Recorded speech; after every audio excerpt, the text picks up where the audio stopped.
Hello friends, welcome back to the new video. In this video guys, we are going to talk about how can we remove our face lock in our Redmi phone device. Guys, you want to remove your face lock, so guys you can remove it. And guys, now let's see how to remove face lock in our Redmi phone. In this video guys, I am going to show you.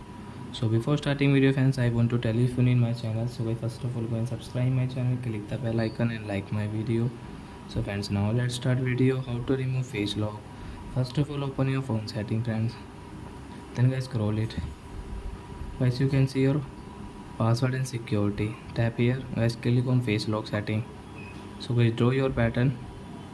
And guys, you can see add face. Guys, you want to add face, so guys you can add face from here. So guys, as why we want to delete face lock, so guys you can see this right side arrow. So guys, tap here.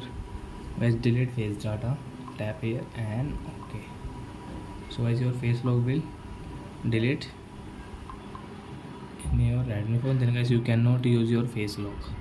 So I hope friends we have understood how to delete face lock in our Redmi phone device. So that's it guys, thanks for watching. Now we will meet the next video with new topic. Before going guys, please go and like my video, subscribe my channel. Bye bye friends.